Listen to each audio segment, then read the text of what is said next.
Go ahead. Okay, good evening, note friends. Welcome to another episode of the Good Deeds Note Investing Open Mic podcast. Tonight we have an all-star lineup of experienced note investors talking about a hot topic with all of us, things we love and hate about our servicers.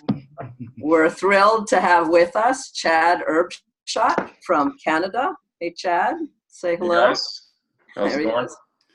And the ever fabulous Cody Cox from Oregon. Yeah, it's good. We're going to have to teach you how to say Oregon. So, but other than that, Oregon. Sorry, yeah, is it three syllables or two? Just two. Oh, okay. You know. Oregon. Us East Coast. That's like argon gas. Yeah, I know you East Coast guys. I do have to work on you, and we'll have a webinar on that later. At least I didn't say Oregon, right? Yeah. That could happen too. So cool. So Chris, I think we're looking for you to moderate because I have lost your email with all the beautiful planned out topic points that we're going to cover. So you just tell us what you would like us to talk about. Okay, so for everyone listening tonight, we're going to talk about servicing, and like Gail said, what we like and dislike and the differences between some of the servicers that are being used. And we've got Gail who's going to talk about FCI. Chad will be talking about Madison Management, and Cody will be talking about Allied. And I know many people use Madison, but there are other options out there, and that's why I wanted to have this episode to discuss what those are and kind of get a roundtable discussion from the three of you who use these servicers. So I'd say on somewhat of a regular basis to get an understanding, because trust me, each one has things they're good at and things that they're not so great at. So we're going to jabber away, but please ask your questions along the way. So give a little direction to things. And I figured we'd start with the outline of basically kind of the life cycle of a note, and just start out with, getting signed up with a servicer and their contract that they have and so forth. And, Gail, I'll start ladies first. With FCI, you mind just sharing some experiences getting signed up with FCI, because I could talk about that too. Yeah. Yeah. Everyone who finds out that I use FCI, they always had the same question, like, how in the world did you ever get them to sign you up to begin with? Because it seems like it's sort of, it's like a trial by, ordeal. You try to get them to, give you the paperwork, and then you turn it in and you don't hear from anyone. I can say from my experience, now that I have many notes there, it's much easier to talk to them and get them to respond. But when I was new and looking to board my first notes, they totally ignored me too. And the only way I got them to, I had an inside man. That was the only way I got in the door. I actually had someone's name, and it was just like this very kindly person. I would just call them up and I would say, could you go over to so-and-so's desk and just ask them if they're going to let me, sign up to be a customer of yours. It was really terrible. Was it a woman that starts with a K? Yeah, whose initials are KJ. Yes. Yes, indeed. So it is. Yeah, I tried signing up with them, and after a month of the loan not getting transferred, I just gave up. So yeah, they want to see who's going to stay the course, Chris. You have to have what it takes to be one of their customers. Their paperwork is actually pretty intensive. I mean, there's a lot of forms they have to fill out, from what I recall. Yeah, I don't really remember, but certainly every time you're boarding a new one, it's quite an ordeal. It's a big, and the funny part is you'll ask them to really have to fill out this whole thing. It's like a 6-page, 9-point type, many blanks, and they're just like, no, just put the address in and sign the last page. So they get a lot nicer once they know you, but boy, it's really tough. So Chad, why don't you talk briefly about Madison Management and the process? Yeah, sure. So I was actually with FCI prior to Madison. I was using them both at the same time for a while.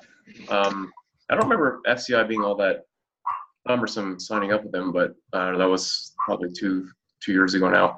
But with Madison, it was pretty seamless. As with probably a lot of people that are on here, I just Got together with Shantae really quick. She just sent me the forms, filled them all out, and I was probably up and running within, I would say, a few days. It's probably a year and a half ago now, so I don't remember exactly how long it took. But yeah, I don't remember it being that burdensome. So Yeah, and their forms are they're all online to register, I believe, too, correct? With Madison? yeah, I think they are now. Yeah.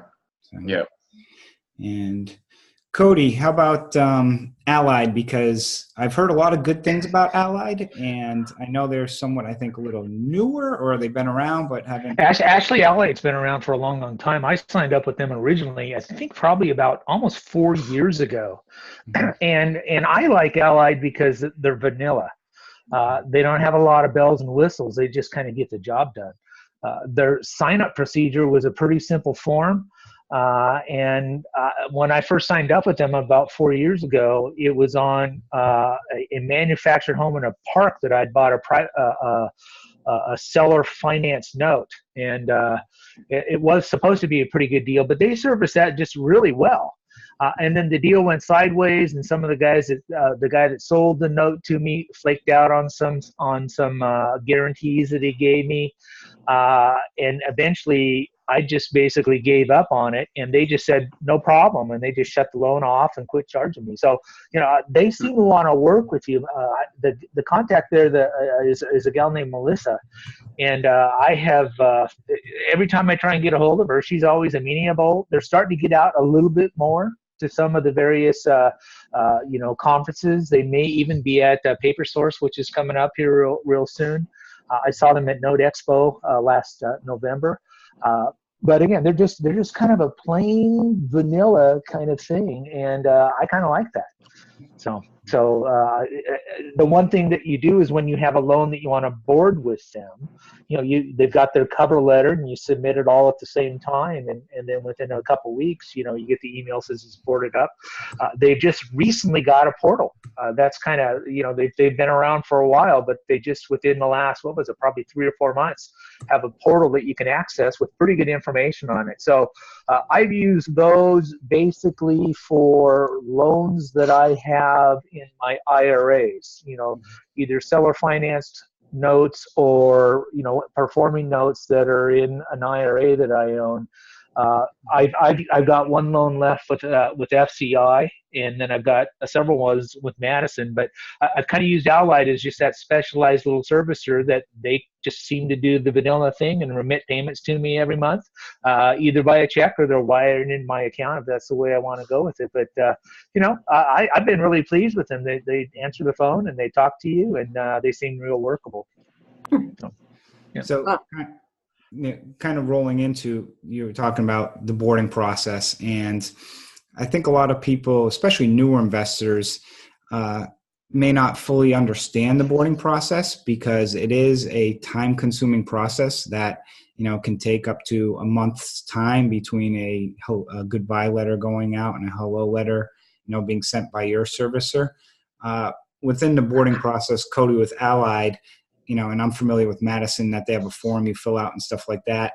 Was it pretty smooth for Allied in the boarding? Is it a form you fill out, and do they communicate with you on, when it's going to get transferred and stuff, or how's that process? Yeah, I found their feedback and their communication to be really good.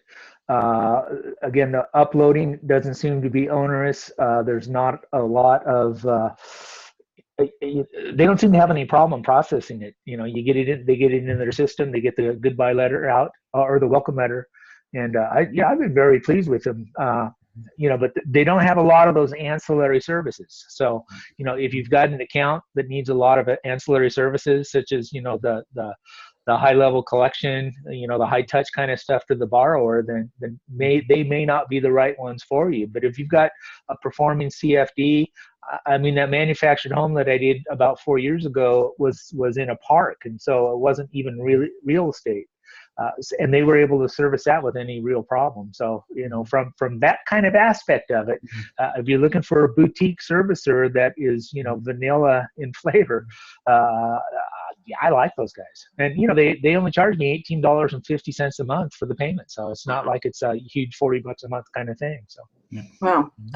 Chris, do you mind if I ask Cody a question? No, I'm absolutely. really curious about this.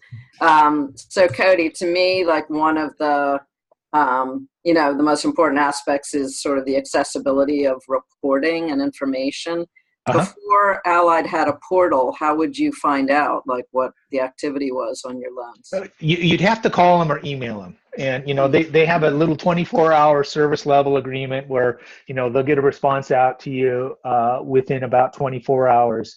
And so, they have boarding people that watch the boarding email, then they have the servicing people that watch the servicing email. And, I don't know how many overall loans they actually service. I don't think they're anywhere near the size of an FCI or Madison or anything like that. But I do know that the people that they have on their staff are pretty much career mortgage folks. And so they understand the mortgage business because they've been in it for a long, long time. Well, I think Did that answer your question, Gail? Yeah. It's interesting. It's of all of FCI's faults, I mean, the one place where they really shine is the reporting, like just how, interactive and how robust their portal is. Like I've had numerous conversations with Madison about, can't you put this up? Can't you make this report available? Like I was just trying to, for my own business purposes, seeing like what were the total disbursements to me in 2018 from Madison. They can't give you that. They won't give you that. They've had, everyone apparently asks them for that, and their head won't create that report for, he says, security reasons, as if that information is made up of all the other information that they do make available. So why that is a security concern where the other reports are not, I don't understand. Sounds like an excuse to me, quite honestly. So going back to the boarding process, Chad, with Madison, how has it been, with your boarding of loans with Madison compared to what you hear or see in the industry? It's pretty quick. It's pretty seamless as well. They have that. I don't know how long ago they put that form out, but when I first started with them, I would just email all the documentation, and they would board it. But then they came up with that form about probably a year ago, or maybe I just didn't even know it was there. That could be improved. It's probably not that hard to set up an online portal to put all the information in. That way it doesn't have to be transferred over. I can do it. Chris, I know you can do it, so I'm sure they could probably do it. We collect information from people. You just set up a portal, people can log in. Here's all the information, here's the address, here's the UPB. You can enter all that yourself as opposed to it being entered twice. I know that's one of your questions for later about what can be improved. But it's pretty simple. Like, I've had loans boarded within a couple of days. I've said to Shantae, this is, we need to get this done ASAP. Can you get on it as soon as possible? And she, if she can't do it, then she'll get someone to do it. So it's pretty, it's pretty good in that respect. So I think one thing too with boarding that people need to realize is the most important player in it is the seller's servicer. And if the seller's servicer is somebody who's, slow or behind the eight ball, that can slow down the process. I've got some loans getting boarded tomorrow that, some of them were coming from NAA, and which is now Reps, I think. But it took over 4 weeks to get them boarded just because, for them to get the documentation, get everything, it just took a very long time. And, so that's one thing people should be cautious of too. If there's one thing I can recommend to everybody that's on this call is what I quite often do is find out who the servicer is and get their contact info and send it directly to Shantae or whoever, or I'll ask the previous servicer, do you know Madison? Quite often, most of them do know each other, but sometimes some of them don't communicate, whatever. But if I find that they don't have their contact info, I'll provide it, as opposed to Shantae or whoever from Madison trying to track them down. That tends to help a little bit. Yeah, or email both of them. copy them on email. Right. So you create a circle. Yeah. So Gail, the board. Well, I'm sorry. I was just going to add a little bit about FCI in that, I got in with them and you guys talked about the setup process with them. I guess I was a little fortunate because I bought several notes that were already being serviced by them. Mm. So I just let them retain the servicing on that, and that kind of helped speed my process through. Came in the back door. Good. Came in the back door, which is, what a lot of this game is oftentimes. So.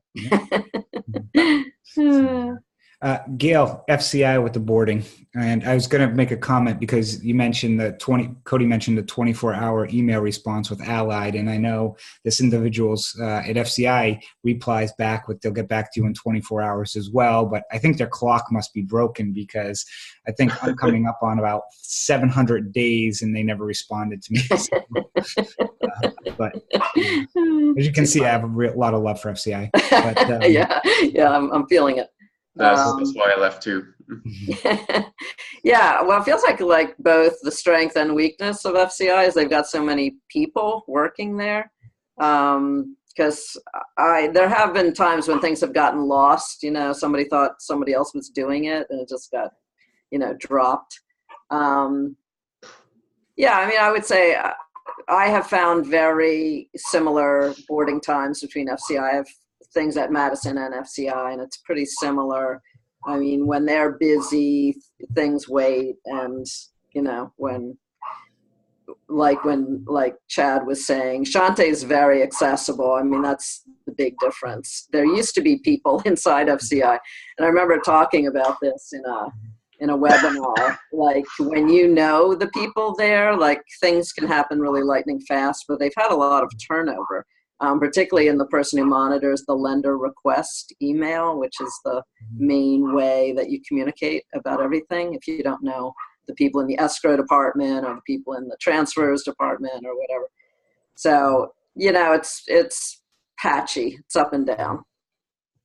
Okay, good.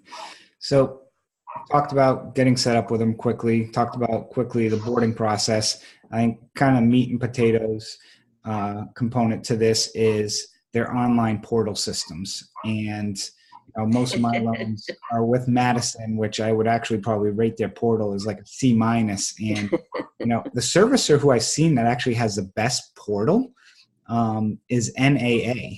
And because I've gotten access to loans I bought through NAA, and if you've never seen their portal, I mean, it is awesome. I mean, they send you not worth the punishing experience of having them as a servicer, though. No, and I'm curious. I've never used them, but I mean, they send out like email alerts with like taxes due and stuff like that. It's pretty interesting. And they keep all the collateral files on their portal, which I know Madison doesn't do. But let's start with Chad this time, actually, and talk about Madison's online portal, because I think we could really beat that to death, because I think most people will find it a little subpar. Yeah, I'd have to agree with you, Chris. C- is probably about my rating as well. FCI's, like if we could merge FCI's portal with Madison's customer service, with Shantae, it would be the best. They would rule the world. It would be an A+ by far. The portal's okay. Finding stuff it takes a little bit of navigation, but so does FCI's. As far as finding the notes, though, I find that could definitely use a little bit of tweaking. No, I mean, they're easy to find, but I think they may have straightened it out now. But at one point, they weren't in sequential order, but I think they are now. Like, I go in and I'm like, dates are all jumbled together, and there's no sorting feature on it.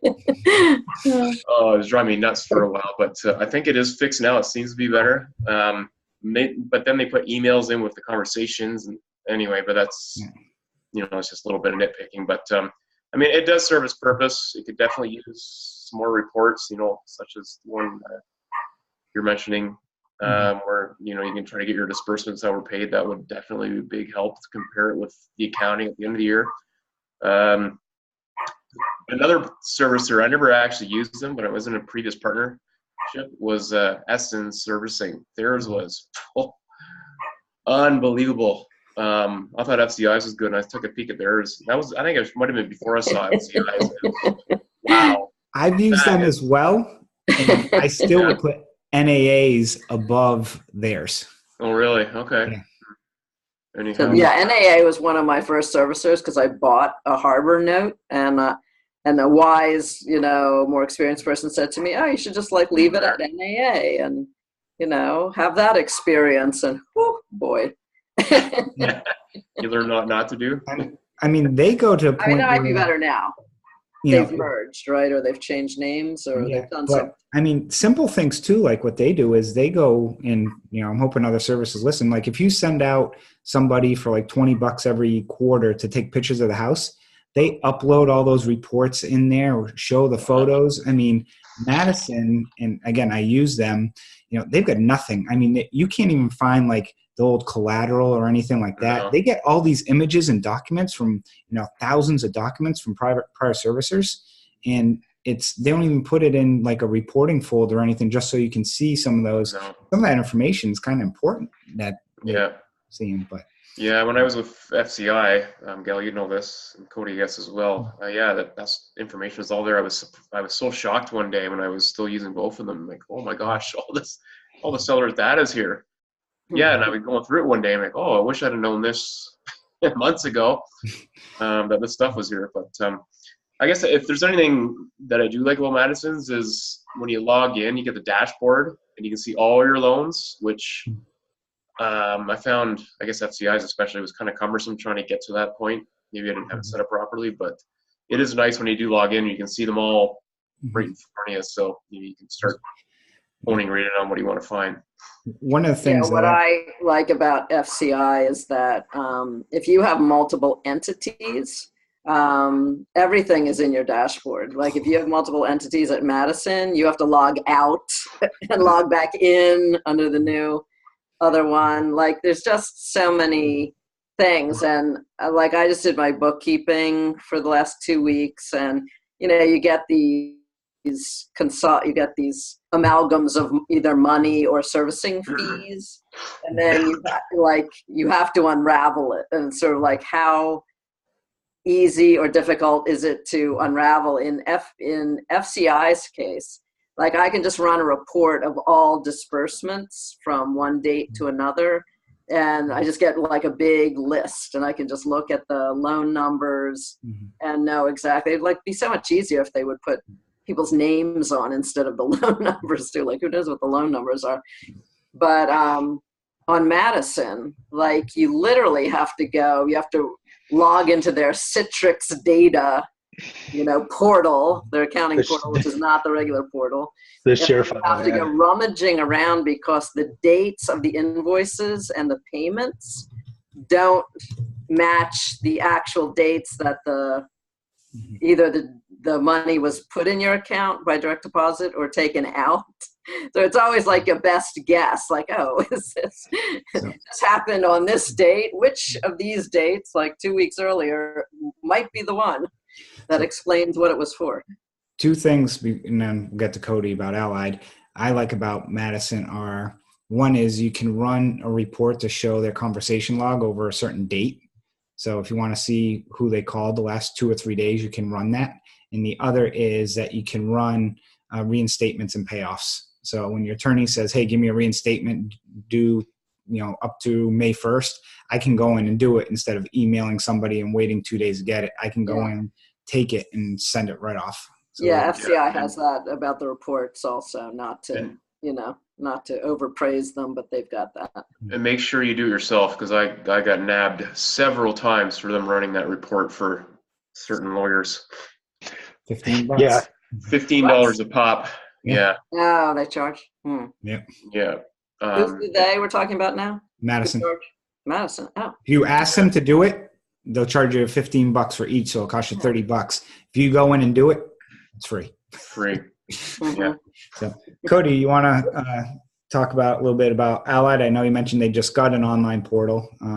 What do you like about it? And Cody looks frozen. Cody, you still with us? So looks angry. There you go. Well, yeah. All right, there we go. Yeah, it's for some reason my internet's kind of flaking off a little bit, so it's still kind of new out here on the West Coast. Yeah, you live in Oregon. Yeah, that's right. Yeah. It is a new portal, but I'm looking at one of my accounts right now, and all the pertinent information is just right up front there.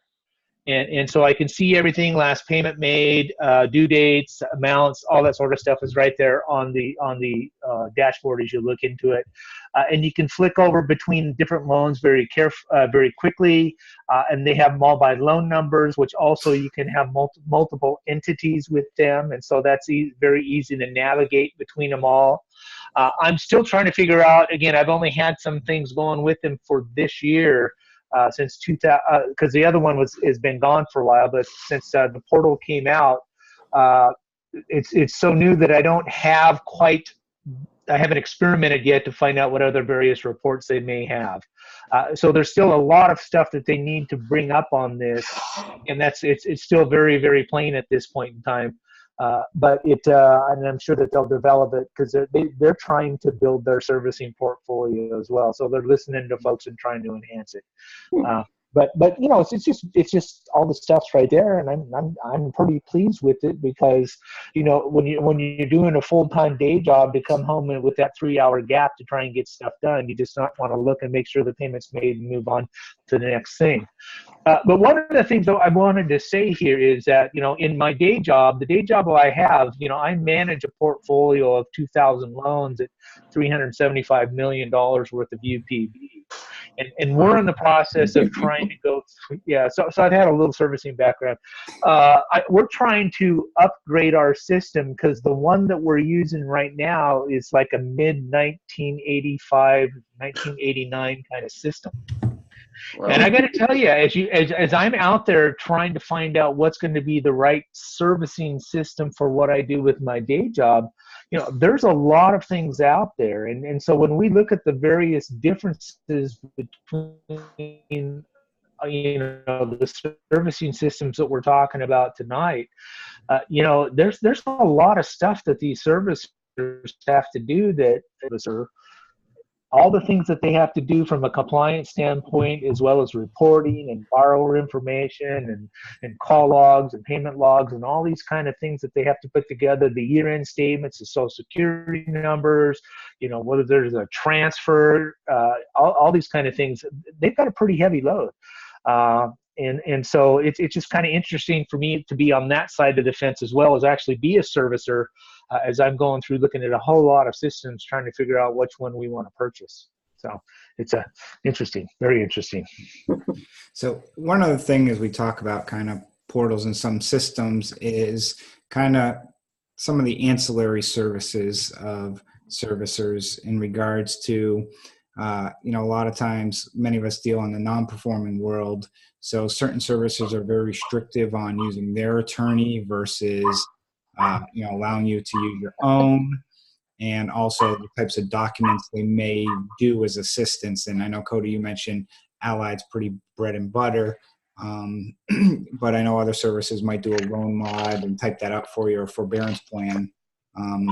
Does Allied kind of stay away from that stuff and say, hey, let your attorney do that, which I think a lot of note investors prefer to allow them to actually take control of that versus having the servicer do it? Yeah, all that side of things is on me. And they might have some options. I never really looked into that because I'm more of like to get my own stuff done, and I'm more of a control freak. And so, there's just certain things that I want to make sure I handle either through the attorney or, a loss mitigation attorney kind of stuff. So I haven't really looked deep into Allied doing that. From this point, I'm not sure that they have that capacity. But again, I know that they're growing, and I think they're trying to bring a larger presence into the marketplace for specialty servicing like this. If they get more of a call for it, I'm sure they'll look at it. But right now, if I've got a loan that's just paying every month just like I want it to, this is the place I want to put it. This is the performing kind of place I want to put it, and I've been very happy with that so far.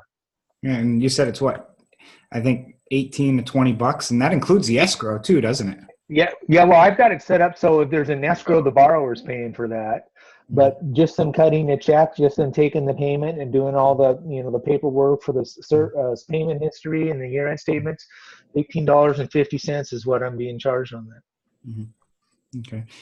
Chad, Madison, have you, do you use their foreclosure attorneys, you use your own, or, if you had a forbearance plan or a mod, anything like that?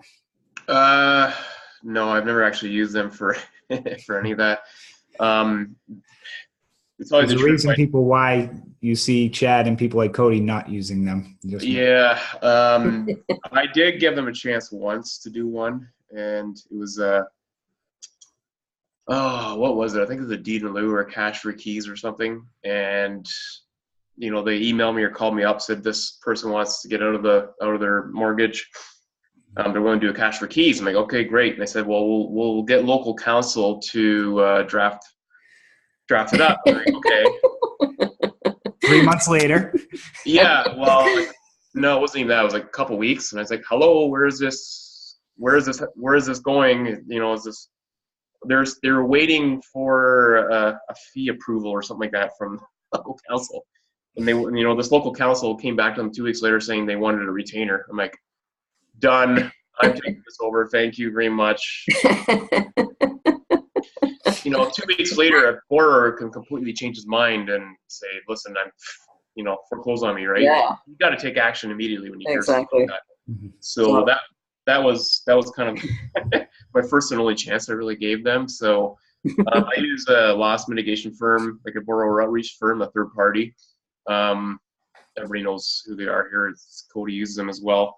Actually, Cody, you call them your crack. What is it? Your crack loss mitigation? My crack loss mitigation team. Yeah. Right. So yeah. So they handle a lot of stuff for me. And even with them, when it gets to the point where there's a cash for keys deal, or I'll let them initiate foreclosure sometimes. But if it's in a state that I've already got, a good set of attorneys, then I just take it over from there. I'm a bit of a control freak in that regard too, because I like to know what's going on directly. I don't like getting third-party info. So. Yeah, the other thing that's a little awkward about letting them do things. I had one of the first loans that I boarded at Madison was a little contract for deed in Michigan, and the person was like, I don't know, 9 months behind, something like that. And I let Damien, do full collection. So he calls the guy up, and the guy was literally like, oh, like he forgot to pay for 9 months. He was like, oh yeah, okay.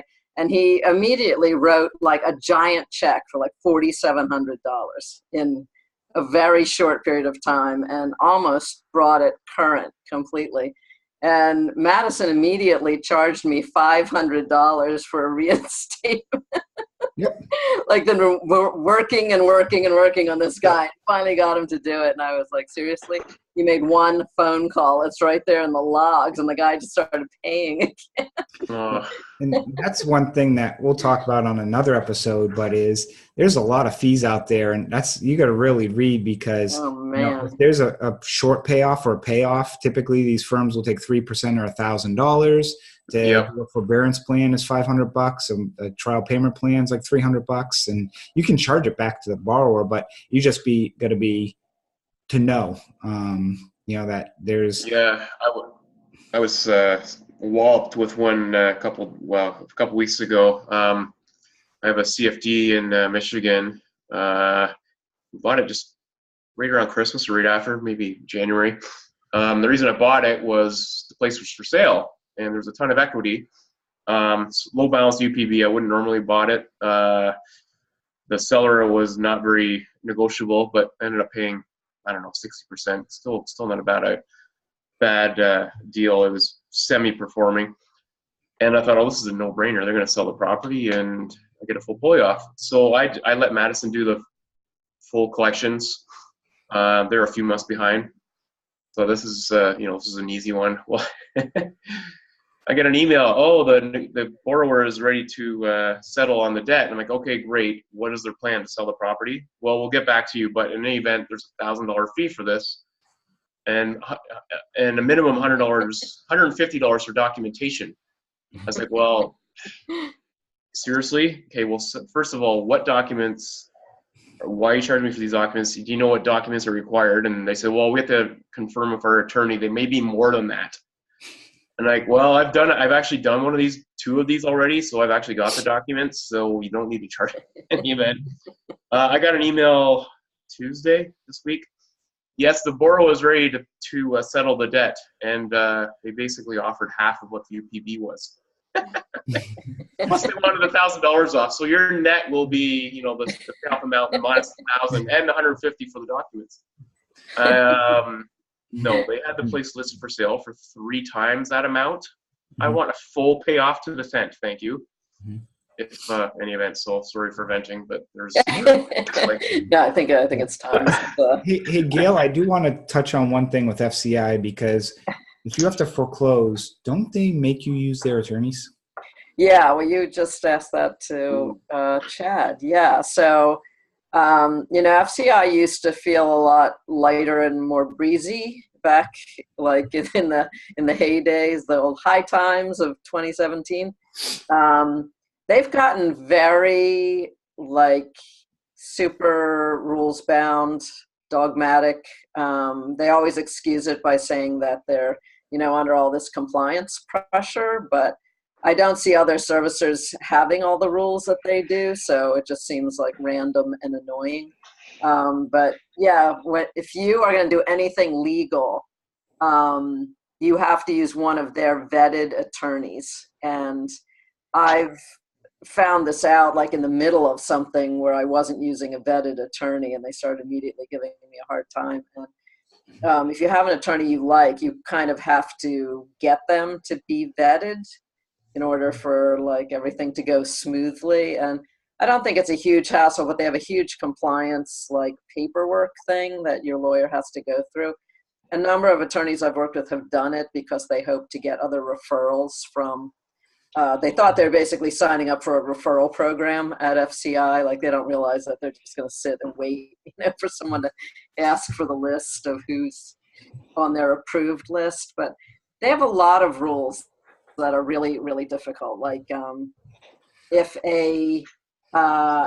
someone declares bankruptcy, FCI insists on supervising supervising your end of the whole thing, which, they kind of justify by saying that, they're going to have to supply all of this paperwork, basically a payoff statement and, things Proof you of can claim. do yourself in 5 minutes. But they charge an immediate $225 or $250. And then they also make you have full collection. So, it's I don't even know because I've never done it, but it's $90 a month instead of $40 for a normal non-performing note or $30 for servicing.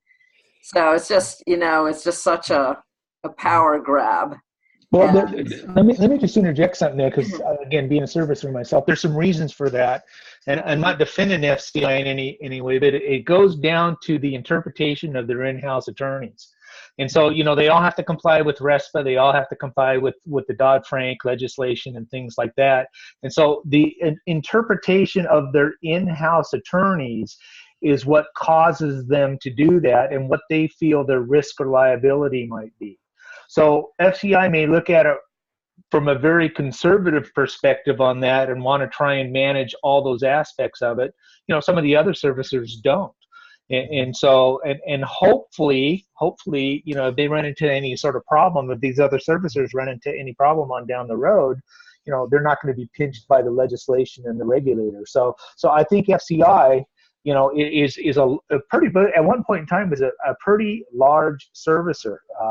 One of my prior positions with the state of Oregon is I was on the hardest hit funds team, and I was the primary single point of contact for 225 servicers across the country that we were making payments on our behalf, and most of them were the standard Wells Fargo, Nation Star, those kind of stuff. But we had about 3 of those that were specialty servicers, and FCI was one of those, just because they have a pretty large portfolio. So they take that from a pretty conservative perspective when it comes to the things that you were mentioning there. And so that's one of the things to think about. If you're going to buy a non-performing note in a certain state, then, what is Madison going to think about it? How are they going to treat it? If you're going to buy one that's already in a bankruptcy, that would be not one to transfer to FCI. So, those are all the kind of decisions we have to make as note investors. Yeah, well, they just made this rule. This was not like a long-term thing with them. This happened like I guess last spring. Yeah, I remember that. Yeah. Well, So it's like, why was it suddenly necessary? It seems to me like it's like a new income stream for them. I'm sure they all want to avoid liability for things, but when you're hiring, I don't think any of us are actually representing ourselves in these bankruptcies. We all have real attorneys doing it. Like, what value is FCI, adding other than, just kind of covering themselves? And if that's the case, why are they charging us to do it? One thing I'll mention, kind of touch upon what Cody said, and I'll say one of the big benefits with Madison is, they've got their standard servicing. You can do basically for like $40 a month, you can have them, it'll be non-performing, but you do the outreach, and then I think it's $90 or $95 for non-performing. But what I like with them is if a borrower makes 3 consecutive payments, they'll kick it back to performing. I know other servicers, unless it's basically up to that paid date, or not 30 days behind, they consider non-performing. Or Madison, if they could be a year behind, but they made 3 payments. You're not paying 95; it's back down to the 20. So that's a big bonus with Madison. Yeah, the other thing that's really annoying about FCI, I could go on and on. They won't escrow unless a loan is current. Wow. So and it's like people who aren't current, they are the ones who need to be escrowed more than anybody else. So it's just ridiculous. Before we get to, I think, what a lot of people want to hear is in the actual borrower outreach and some, insight from people. Before we get to that, one last thing I wanted to touch upon is kind of, the servicers with how often they pay you and, basically, send you money your way in the reporting side of that. Curious to get your feedback, because I've had one servicer that I've used, I'm not going to name their name, where if, we're in March, March payments would come in the door, say March 1st to March 30th. I wouldn't see that money till like May. They would hold the money for a long time because it would not hit the reporting deadline, and they would pay like once a month. And if you missed that date, you were done. Where, and I'll let you all talk about kind of their payments stream and stuff before, and then we'll start hitting on kind of the outreach portion. So why don't we start with Chad? Yeah, Madison, they recently implemented a once a week payment stream, so it's probably within 3 weeks, I would say, was that about right, Chris? Probably within 3 weeks of the borrower paying, you're getting that money. They were every 2 weeks before, which I thought was more than adequate, but it's even better now that it's once a week, because it just you get the money into your account that much quicker. Mm-hmm. It's actually better for accounting too, I find, because you're not at the end of the month or every 2 weeks updating, tons and tons of payment streams. Or it's nice to having it, broken down every week, where you don't have as many payments coming in where you have to break out between principal, interest, and all that. So, my bookkeeper likes it. Yeah, I might be my own bookkeeper, and my bookkeeper likes it. So. Yeah, that's one thing that my bookkeeper, who I use, has mentioned is she works with a lot of other servicers. She does give Madison good kudos with a lot of their stuff. Gail, why don't you talk FCI? How often do they fund? Yeah, they send payments on a rolling basis. I was just gonna tell you, ask Cody, and I'll look up exactly how many days. Okay. So Cody, let's jump to you with Allied. How are they with their payments and stuff? Allied pays once a month, and they pay individually at this point. So I've got a couple of accounts with them, and they send me a check on each one of those accounts, generally about a week or so after the borrower's made the payment. Mhm. So, I can set it up that they can wire it into it. I don't know. I kind of still like to touch the check. But that's what I have found with them. So, and they remit it to me once a month, generally about a week or so after the payment was made by the borrower. So, Good. so not very exciting, but the check, it's there in the mailbox when I go out there. So, good. Gail, did you find it? Not yet. Keep talking. I'll get it. The invoicing system too, actually, while she looks that up, and Chad, you want to touch base, with Madison, if you have invoices like your servicing and so forth and so on, do you have yours set up where they automatically take it out or they just deduct it from some of the payments and it's shown on that report? Yeah, so originally they were deducting the payments, or sorry, the any expenses from the payments, but they were never on the same invoice, and it was driving me absolutely bonkers. Being my I would agree. So, Yeah. yeah, so I got with their accounting department and said, listen, can you send the separate payment or the payment separate from taking it out of my account so that I have traces of where everything's going?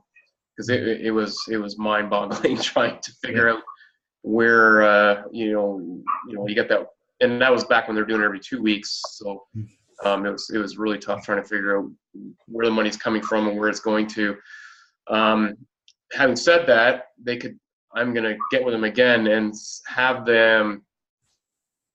Sometimes they will combine 3 or 4 different withdrawals all into the same withdrawal, and I have no idea where that's coming from, because sometimes they'll get an invoice and it'll be 3 months later for, I don't know, collateral storage. Why is there an extra, I'm splitting up my expenses into my accounting system. Like, why is there this extra $30? Where the heck did that come from? And then I'll dig in through the invoices on their portal. I'm like, oh, this one from 3 months ago, they finally took it out. That must be where it came from. Yeah.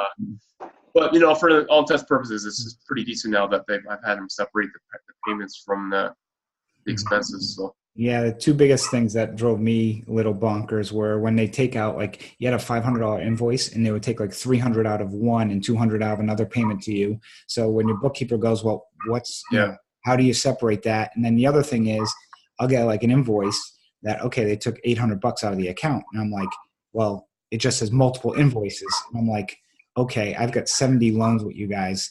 I have no clue which one came from where. Yeah, show me what invoices so my bookkeeper can put this in, which they've gotten better at. I think they can still improve it. But and Cody, with the payment stream to Allied, payments coming in versus having to pay them servicing fees and stuff, how do they do it at Allied?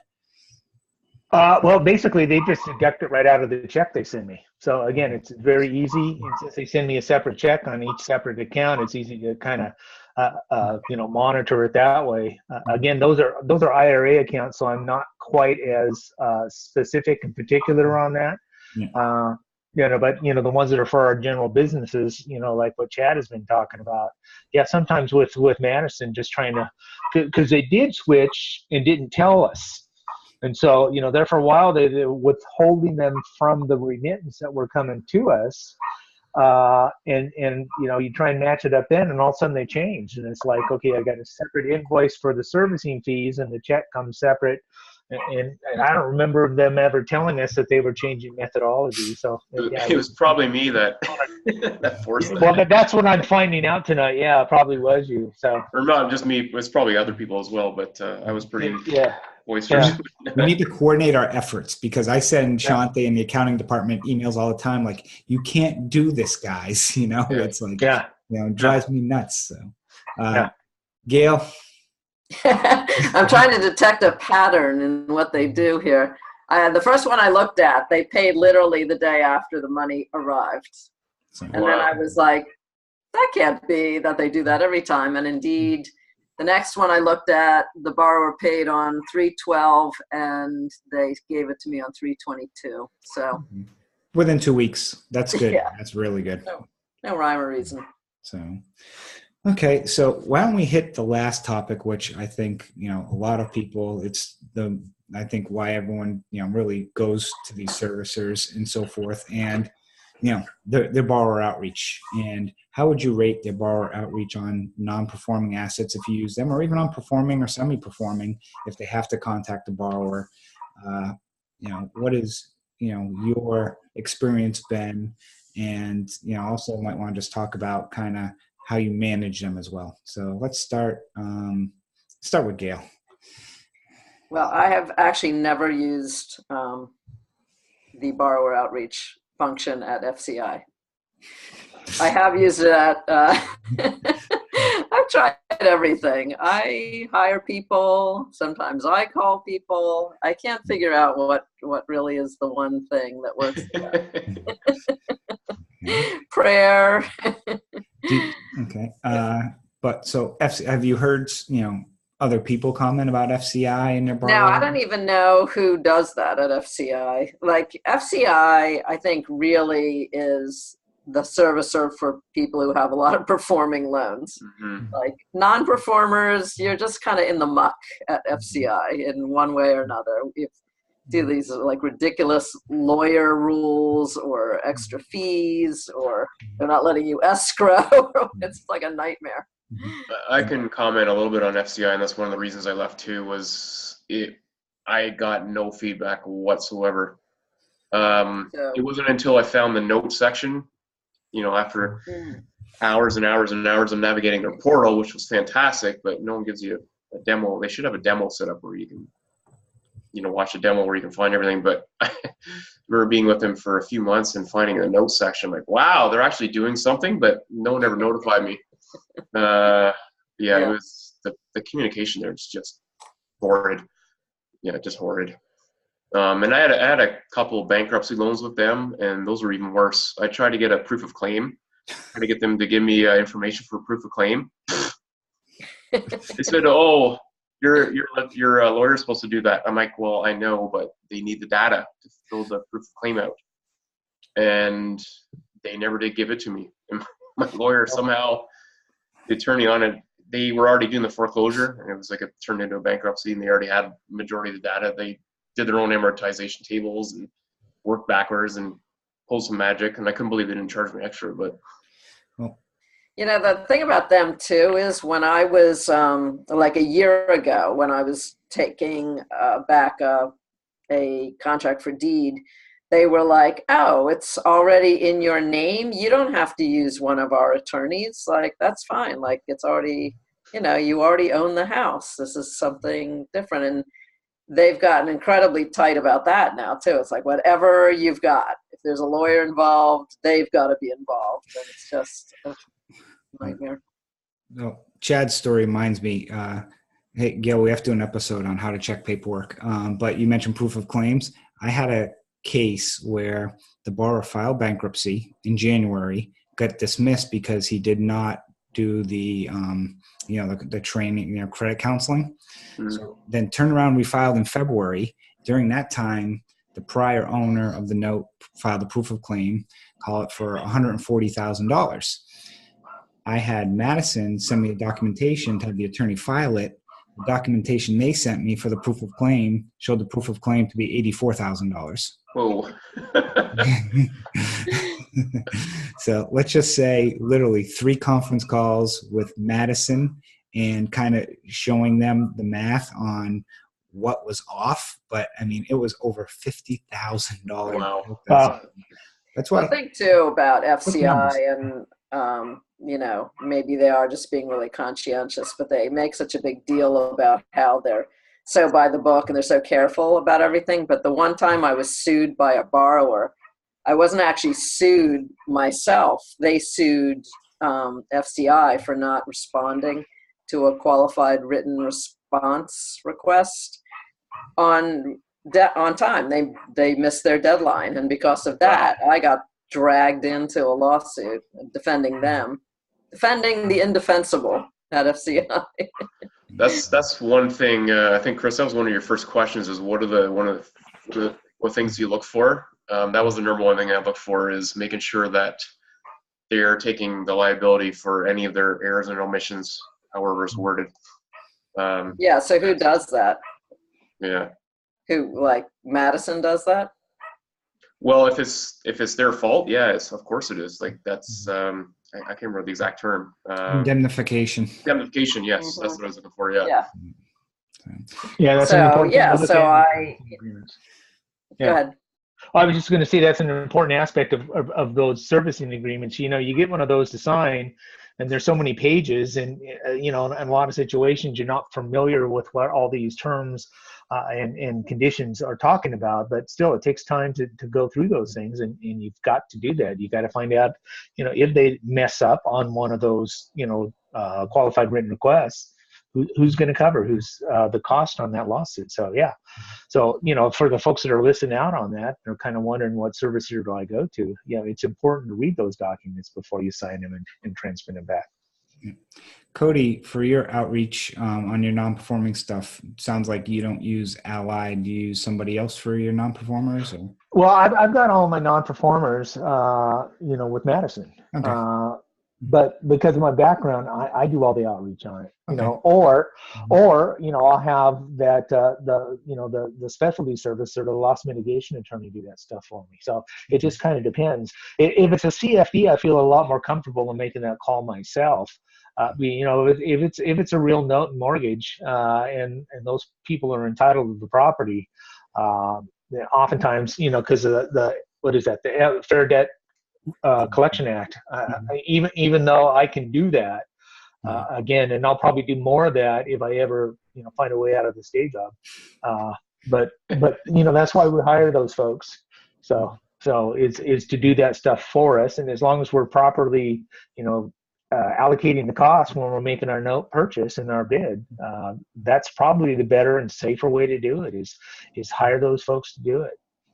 Yeah, I recommend everyone start out hiring them, and then as you get to understand more of the business, and you know, Chad, I don't know if you use Madison for outreach. I use them. I don't contact borrowers. Very rarely do I do, and you know, it's one of those things where you got to remember you can't expect them to be calling that borrower every single day. They typically will make 1 or 2 phone calls a week, and you know, the best way to see what's going on is in the report section under each loan in Madison. You can kind of see what's going on, and then just kind of I ping them, you know, once or twice a week saying, hey, with this loans, have you heard, or what's the status? And usually, you know, once or twice a week you get an email back. But I think, you know, some misconceptions with the biz industry is, you know, because we are also, you know, so used to email, and I mean, even my full-time job, someone will like send me an email at 1 o'clock and stop by my office at 1:30 and say, what are you doing about my email? And I'm like, I haven't gotten to it yet. You know, everyone expects such an instant response where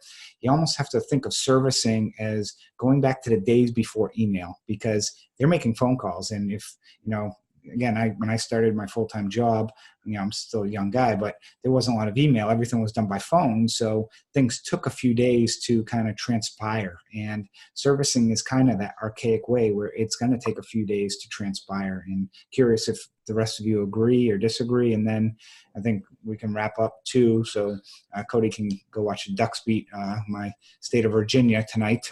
Yeah. I've got 6 minutes. Okay. You know, you just make a real good point there, Chris, because I know in my own self, and we've talked a little bit about being, you know, control freaks, and especially when we have some compressed time, we're trying to get stuff done. And I know in my case as well, a lot of stuff on my mind. And so when something flashes in your mind, you want to kind of try and deal with it right then and there. And then if I want to follow up on an email and go back, and one of the things that I like about, you know, my Gmail account is that it'll tell me, you know, when did I last send that email? And if it's like, you know, 22 hours ago, I probably don't need to send another one to follow up on it, because, you know, if they're an attorney or a servicer or any of these other professional folks out there, they may not have the time. And then if they're going to call the borrower, you know, you've got to allow for some borrower response time too. So, you know, so I think probably each one of us internally kind of think, okay, if I don't get an answer within a certain time frame, when do I need to follow up on that? So, you know, mine's generally about 3 or 4 days. Yeah, it's not, and especially with like Shante too, it's not, you send her an email at 10 and then at 4 o'clock, you're like, you know, sending another email. You know, Yeah. Yeah, the Yeah. crazy thing though is you'll get emails from her on like the weekend, late at night. Like she's obviously takes her work home with her. Yeah, exactly. So, Chad, curious, your thoughts. So I don't use Madison too much. I probably have, I don't know, maybe half a dozen that they're doing the borough outreach. There's a reason I use the third-party loss mitigation team. They are a lot more reactive. They make a lot more phone calls, I find, and they tend to get things done a lot quicker. Which third party do you use, out of curiosity? Daniel Singer's office. Okay. Yeah, a lot of people use them. So, although my main guy left, so I use that as well. That same guy, and so I think they're picking up right where they left off. The hard thing is when you have a string of emails with that one individual, and all of a sudden somebody else is involved to try and get those emails back to the people who are involved. So that's why I'm going out right now with that, Chad. Same thing you're experiencing. Right. Yeah. I think they're picking up the pieces. It seems to, it was a little bit of a quiet time there for a week or two, but there's another guy on Devon now. I think he's been there for a while. But, he has been. They're totally on the ball. I'm getting updates from them like daily almost. Not if there's nothing going on, but if there's a hot button issues on any loans, they're keeping me pretty updated, and I'm pretty satisfied. And they have rate party contact is probably the highest I've seen. Like they're within like days sometimes contacting. So it's interesting. I've never used Daniel Singer, but I was looking just yesterday at a group of loans that I'd say were over 6 months old that were non-performing with Madison, and I used Madison for their workout, and 31 of 35 were reperforming. Wow. So I was like, I think part of it is, again, kind of what I focus on to buy, but they may take a little longer, but I think at the end of the day, they, typically, do a good job. Like I said, I've never used Daniel Singer. I also, on my hairier ones, I will admit, I use Polaris. If I know, okay, this one's going to be, because I view Madison as a little more softer gloves, and Polaris to be a little more of, put the boxing gloves on a little bit. So. And when I was a new investor, an experienced investor told me that he just, he starts legal as soon as he buys any non-performing note. And I thought, oh, that is so harsh. That is so cruel.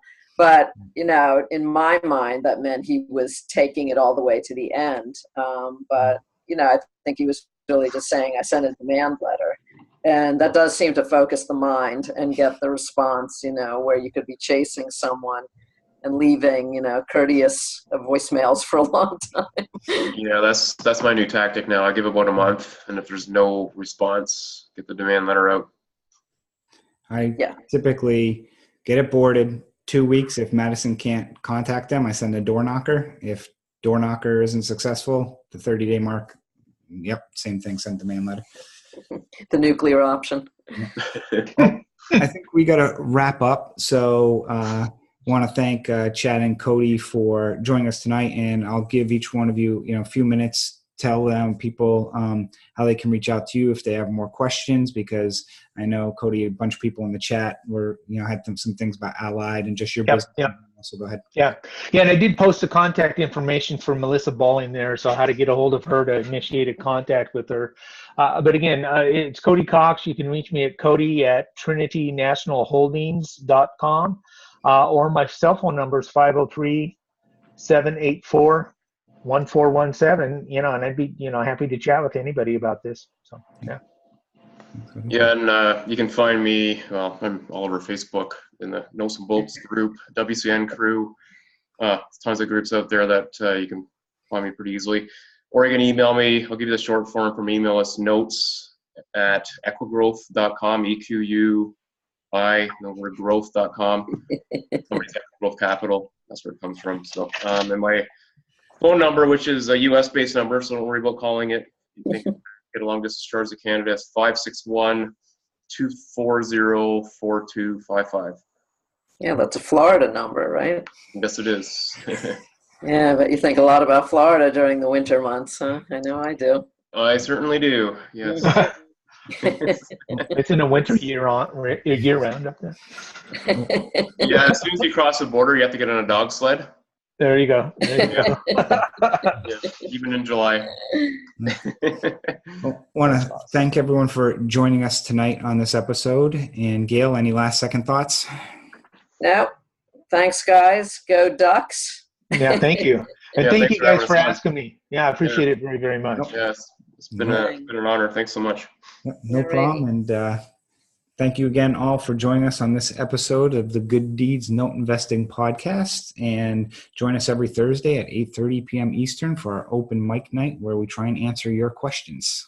And we now have fabulous guests here once in a while. Very cool. Lovely. Thank you all again and have a good evening. All right. Right. Good night. Guys.